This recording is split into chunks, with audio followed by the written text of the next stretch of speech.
Hello दोस्तों, एक बार फिर से मैं स्वागत करता हूं अपने इस चैनल पर, यानी कि महेंद्र सर के साथ आप यहां पर जुड़ रहे हैं। और फिर से एक बार बता रहा हूं, एनसीईआरटी ईवीएस वो पढ़ाऊंगा जो एग्ज़ाम में आएगा, वरना नहीं पढ़ाऊंगा। ठीक है, उसी की ही दूसरी कड़ी हमारे पास मिल रही है, देखो बगल में आपको दिख रहा है।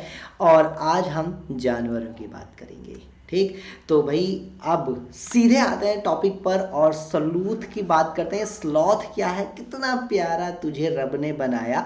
तो स्लॉथ भालू की तरह दिखाई देने वाला एक जानवर है, इंपॉर्टेंट है, आपके एग्जाम में पूछा जाता है। पेड़ से उल्टा लटकता है, लगता है मुझे भी उल्टा इधर उधर गायब होना पड़ेगा। ठीक है, तो चलो थोड़ा गायब होके आपको पढ़ाते हैं, आज मजे लेते हैं। ये लो जी, गायब हो गए हैं। पेड़ की तरह उल्टा लटकता है, ये उल्टा लटक कर सोता है, तो देख लो ना सोते हुए, किसने मना किया है इसको। ठीक है, तो पेड़ से उल्टा लटक कर सोता है। एक नंबर का आलसी, जिस पेड़ पर रहता है उसकी ही पत्तियां खा जाता है, मतलब जिस थाली में है उसी में ही छेद कर जाता है। और इतनी पत्तियां खा लेता है कि कभी कभार पूरी पत्ती चट कर जाता है। जब पूरी पत्तियां ये चट कर जाता है तब दूसरे पेड़ पर जाता है। और आलसी नंबर एक पूरे दिन में 18 घंटे सोता है। ठीक, जीवन काल 40 साल, 40 साल इसका जीवन होता है। और मैंने कहा ना, आलसी नंबर एक अपने पूरे जीवन काल में 8 पेड़ों पर एक घूम लेता है। मतलब औसत एक वृक्ष पर कितना, 5 साल गुजार देता है ये। एक पेड़ पर लटके लटके 5 साल ये गुजार देता है। तो देखो, उसी में खाना, उसी में सोना, और कहीं इसको नहीं है जाना। क्यों? क्योंकि सप्ताह में एक बार ही शौच पर जाता है। तो भाई इससे बड़ा आलसी तो कोई नहीं होगा। और उसी समय पेड़ से नीचे उतरता है। ये देखो जाते हुए कैसा डेंजरस सा हॉलीवुड का क्या दिख रहा है हमें, हॉलीवुड का भूत सा दिखाई दे रहा है। तो ये यहाँ पर हम देख लेते हैं। ठीक है, नोट करना। स्लोथ के बारे में फिर से एक बार आपको बता दूं, स्लोथ भालू की तरह दिखाई देने वाला जानवर, उल्टा लटक कर सोता है। पहला पॉइंट भी इंपॉर्टेंट, दूसरा भी इंपॉर्टेंट। जिस पेड़ पर रहता है उसी की पत्तियां खाता है, और लगभग एक पेड़ पर 5 साल गुजार देता है। तो इस तरीके से ये क्या, 8 ही पेड़ों पर, क्योंकि ये लगभग लगभग 40 साल ही जीता है। 18 घंटे सोता है, ये बहुत इंपॉर्टेंट पॉइंट है। अभी कहाँ हमने क्या देखा था, 2 से 4 घंटे सोने वाले जानवर के बारे में पिछले स्लाइड में, पिछले लेक्चर में पढ़ा। अब सबसे ज़्यादा सोने वाला देख लेते हैं, इससे भी ज़्यादा सोने वाला है एक। ठीक है, तो अगला, ठीक, बाघ। अब आ गई है बाघ की बारी। मानव से 6 गुना ज़्यादा अच्छे से देख सकता है, वो भी अंधेरे में। समझ लो बात को। एग्जाम में क्वेश्चन आता है कि इंसान से ज़्यादा बेहतर कौन देख सकता है, तो इंसान से ज़्यादा बेहतर अंधेरे में ये देख लेता है। ये कौन है? तो इसका नाम मिलता है हमें बाघ, यानी कि टाइगर। और इसकी मूछें हो तो बाघ की जैसी, वरना ना हो। भूल जाओ अमिताभ बच्चन का पुराना डायलॉग, नत्थूलाल की मूछें। मूछें याद रखो बाघ की। क्यों? क्योंकि हम बोलेंगे मूछें हैं या रडार। ठीक है, मूछें हैं या रडार, जो कि रास्ता पता लगा लेती हैं, हवा के कंपन में शिकार का पता लगा लेती हैं। भाई क्या बात है, मूछें हो तो ऐसी हो, वरना ना ही हो तो ही बेहतर है। ठीक, तो बाघ की मूछें, इनकी मदद से क्या कर लेता है, हवा में जो कंपन है और जो शिकार, मतलब कहीं से अगर हवा आ रही है तो शिकार की वजह से हवा में कंपन आ रही है, उसका पता लगा लेता है ये अपनी मूंछों की मदद से। ठीक है, अंधेरे में, अरे तेरी, ये तो मेरे पीछे बाघ आ गया, लगता मुझे भागना पड़ेगा। नहीं, हम इसको भगाएंगे, हम डरते नहीं हैं किसी से। नहीं, हम तो प्यार से बोलेंगे, बोलेंगे बाघ जी, बाघ जी आप क्या कर लो, आप थोड़ा सा साइड खिसक लोगे क्या? तो वो खिसक लेंगे, क्योंकि जानवर भी प्यार के भूखे होते हैं। ठीक है, तो ये आ चुका है बाघ। ठीक है, अंधेरे में आंखें चमकती हुई और शिकार करता हुआ बाघ। ठीक, अब दहाड़ता इतनी तेज है ना कि इसकी दहाड़ 3 किलोमीटर तक सुनाई देता है। लेकिन भले ही बाहर कितना बड़ा शेर हो, घर के अंदर सब भीगी बिल्ली हैं। ठीक, तो इसलिए क्या है, अलग अलग समय पर अलग अलग प्रकार की आवाज़ें निकालता है। शिकार के समय पर अलग आवाज़ निकालेगा, और जब ये बाघिन से बात करेगा तो बड़े प्यार से मैं करते हुए, मिमियाते हुए बात करेगा। अपने इलाके की पहचान के लिए मूत्र की गंध का, जैसे कुत्ते जगह जगह पर यूरिन करते रहते हैं, और जगह जगहों पर क्या करेगा, ये अपने पंजों से निशान मारते हुए चलेगा। तो इस तरीके से इसका इलाका सुनिश्चित होता है। ठीक, ये देखो छुप के बैठा हुआ है बाघ। ठीक है, शिकार के लिए बिल्कुल चुस्त दुरुस्त तंदुरुस्त। अगला, बाघ का गर्भकाल लगभग कितना हो जाएगा, 3 से 4 महीने के आसपास का हो जाएगा। जीता कितना है, तो 6 से 18 साल तक ही ये जीवित रहता है। पत्तों का हिलना शिकार की वजह से है, झाड़ियों की आवाज़ इसमें ये पता लगा लेता है कि पत्ते जो हिल रहे हैं वो हवा की वजह से हिल रहे हैं या शिकार की वजह से हिल रहे हैं। झाड़ियों में जो आवाज़ें आ रही हैं सुरसुराहट की, वो किसी शिकार की वजह से हैं या हवा या फिर कोई चूहा वूहा जा रहा है, उनका ये आसानी से पता लगा लेता है। ठीक है, बाघ लगभग 3 मीटर की लंबाई तक पहुंच जाता है और 300 ग्राम वजन तक आ जाता है। तो इम्पोर्टेंट है, नोट कर लेना, हम फिर से मिस्टर इंडिया बन जाते हैं। ठीक, क्लियर। सेशन पसंद आया तो सेशन को लाइक शेयर जरूर से कर लेना, और आप पर डिपेंड करता है, फिर से कह रहा हूँ कि कितनी जल्दी आप मुझे यहाँ पर लाइव कराते हैं। 2 दिन लगेंगे या फिर 2 महीने, 2 हफ्ते, 2 साल, वो आपके ऊपर डिपेंड कर जाता है। तो आप मेरे कितने साथ हैं इस चीज़ का पता मेरे को आपके सब्सक्रिप्शन से मिलेगा। ठीक, चलो अब आगे देखते हैं। ये लो जी, अब मैं भी वापस आ जाता हूँ। जब बाघ ने जगह दे दी है तो हम भी आ ही जाते हैं, क्यों छुप के बैठे हैं।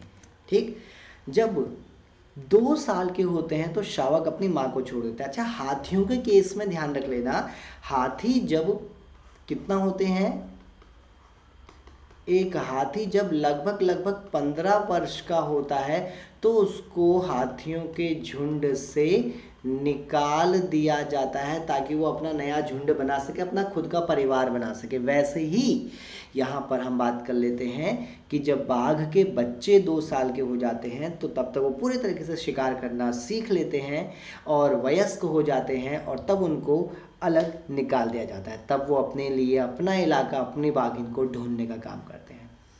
पश्चिम बंगाल में सुंदरवन का डेल्टा रॉयल बंगाल टाइगर के लिए फेमस है, और साथ ही साथ सुंदरवन में कभी कभार हमें क्या दिखाई दे जाते हैं, वाइट टाइगर। ये रहा। ठीक है, चलो, ये कौन आ गया है, ये तो मगरमच्छ आ गया। आज तो जानवरों को खत्म ही कर देंगे। ना ना ना ना, जानवरों को खत्म नहीं करेंगे, जानवरों का टॉपिक कंप्लीट करेंगे हम। ठीक, तो चलो अगला, मगरमच्छ परियोजना। तो ये तो है भैया मगरमच्छ, मगरमच्छ, और इसको बोलते हैं हम घड़ियाल। दोनों है भाई भाई, मगरमच्छ के आंसू, या बहुत बार बोलते हैं ना घड़ियाली आंसू मत बहा। दोनों में अंतर केवल है इनके सेल्फी में और बिना सेल्फी के। जैसे ही सेल्फी का कैमरा ऑन होता है पाउट बन जाता है, तो वैसे ही यहाँ पर क्या है, ये हमेशा पाउट वाले फॉर्म में रहता है। इसकी नाक घड़े की तरह होती है तो घड़ियाल बोल दिया, और ये नॉर्मल अपना रहता है, बोलता है सेल्फी लो ना लो हमें कुछ नहीं करना, तो ये चौड़े से मुंह वाला हमें मिल जाता है। ठीक है, इनके संरक्षण और सुरक्षित प्रजनन को प्रोत्साहित करने के लिए कई स्थानों पर कार्यक्रम चलाए गए हैं।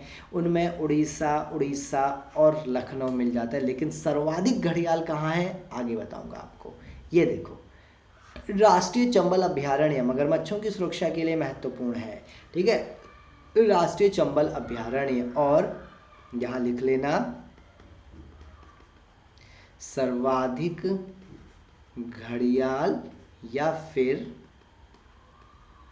मगरमच्छ किस में पाए जाते हैं, ये चंबल नदी में पाए जाते हैं। इसके अलावा और दूसरी नदियों में भी मिलते हैं, लेकिन यहाँ सबसे ज़्यादा नदियाँ में क्या मिलते हैं, सबसे ज़्यादा घड़ियाल मगरमच्छ मिलते हैं। ठीक है, घड़ियाल और एलिगेटर बोले तो मगरमच्छ, दोनों मगरमच्छ की प्रजाति से संबंधित है, फिर भी दोनों के बीच में कुछ कुछ भिन्नताएं होती हैं, ये आपको पता ही है। नोट करते हुए जरूर से चलिए, जहाँ पर नोट करना है वहाँ पर पॉज कर देना, अभी पॉज का ऑप्शन है आपके पास। ठीक है, लाइव में आपके कमेंट को लेकर के मैं क्या करूँगा, तब वहाँ पर आपके कमेंट के अकॉर्डिंग चीज़ों को डिस्क्राइब किया जाएगा। ठीक, चलो अब आगे देखते हैं। तो गेंडे की बात करते हैं। गेंडा स्वामी, ये तो हमारा पाइप था जिसको तुमने हाथ लगाया, हमारा रुमाल छू लेते तो पता ही नहीं, खाक हो जाते। ठीक है, तो वो गेंडा स्वामी था, ये गेंडा है बेचारा, सीधा साधा राइनोसोरस, जिसको प्यार से हम राइनो भी कहते हैं। बोलो अरे राइनो कितना प्यारा है तू। ठीक है, गेंडा परियोजना संरक्षण की शुरुआत 1987 में की गई थी। 1987 में। आसाम का कांजीरंगा बहुत इंपॉर्टेंट है, आपसे एग्जाम में बार बार पूछा जाता है। ठीक, इसके अलावा मानस असम का, जोड़लापारा पश्चिम बंगाल का, ये भी इम्पोर्टेंट है। एक बार मैं यहाँ से गायब हो जाता हूँ ताकि आप नोट कर सकें। गेंडा आप देख सकते हैं भारत में पाया जाता है। ये गेंडा कहाँ पाया जाता है? एशिया कह लो या फिर भारत कह लो। खासियत एक सींग वाला गेंडा है ये। क्या है ये? एक सींग वाला गेंडा। और इसकी सींग सींग ना होकर के क्या है? बालों का एक गुच्छा होती है। जैसे जब आप बाल नहीं धोते तो जटाएं बन जाती है ना, वैसे ही इसकी भी सींग में क्या हो गई हैं? जटाएं बन चुके हैं और ये बिल्कुल कठोर हो चुका है। और इसलिए ये कैसे लगते हैं? ये सींग की तरह लगते हैं। कैरोटीन प्रोटीन जिसके हमारे बाल नाखून बने होते हैं, इसकी सींग बनी होती है। आगे, भारतीय राइनो, भारत का गेंडा 45 साल का, और इसका वजन लगभग 2000 किलो का होता है। गर्भावधि लगभग 15 से 16 महीने की होती है। ठीक है, पूरा 1 साल निकाल लिए, 1-1.5 साल। चलिए अगला, जम्मू कश्मीर में दाचिगम राष्ट्रीय उद्यान हुंगुल यानी कि कश्मीरी स्टैग के लिए फेमस है, जिसको सामान्य बोलचाल में आप बारहसिंगा भी कह सकते हो। ठीक, उसके अलावा कच्छ का रण जंगली गधों का एक प्राकृतिक निवास है। कच्छ के रण को हम क्या बोलते हैं? इसको हम श्वेत मरुस्थल भी कहते हैं। क्या कहते हैं इसको? श्वेत मरुस्थल भी कहते हैं। ठीक है, जानवरों की खाल पर जो डिज़ाइन होते हैं वो इनके बाल के कारण होते हैं। मोस्ट इंपॉर्टेंट पॉइंट है, चाहे ये आपको जिराफ की खाल मिले, चाहे बाघ मिले, चाहे जेब्रा मिले, अगर आपको यकीन नहीं होता है तो आप अपने घर के आसपास में कुछ कुत्ते बिल्ली ऐसे देखना जो खुजली वाले होते हैं और जिनके बाल निकल जाते हैं, उनकी खाल एक जैसी होती है। सिर्फ अंतर क्या, देखो बालों में आप कलर करवा लो, चाहे तो गोल्डन करवा लो, लाल करवा लो, पीला करवा लो, काला करवा लो, सफ़ेद करवा लो, तो क्या होंगे? अलग दिखाई देगी, जबकि अंदर से तो खाल एक ही है। तो इसलिए ये मोस्ट इंपॉर्टेंट पॉइंट है, आपसे ये एग्जाम में पूछा जाता है और आप गड़बड़ करते हो, क्योंकि बहुत सारी किताबों में दिया रहता है कि शरीर पर जो डिज़ाइन होते हैं वो वातावरण के अनुकूलन की वजह से होते हैं, और ज़रा साइंटिफिक सा लगता है ना ये, तो हम इसको टिक कर देते हैं, मान लेते हैं आसानी से। लेकिन आपको ध्यान रख लेना है, जब CTET दे रहे हो, UPTET दे रहे हो, NCERT को कहना तुम ही हो, माता पिता तुम ही हो। इसमें जो लिख दिया वो पत्थर की लकीर हो गया है, CTET उसी को ही मानता है। ठीक, तो चलो जानवरों से संबंधित चीज़ें आगे। अगली चीज़ें आप देख चुके हो, पेड़ों के बारे में हम पढ़ेंगे, लेकिन फिर से कह रहा हूँ, नवरा टीचिंग लाइक शेयर करो, कमेंट करो और सब्सक्राइब भी जरूर करिएगा। ठीक है, सब्सक्राइब जरूर करते हुए चलिएगा, तभी हम लाइव जल्दी से आ पाएंगे। तब तक के लिए ध्यान रखिए अपना, take care and bye bye.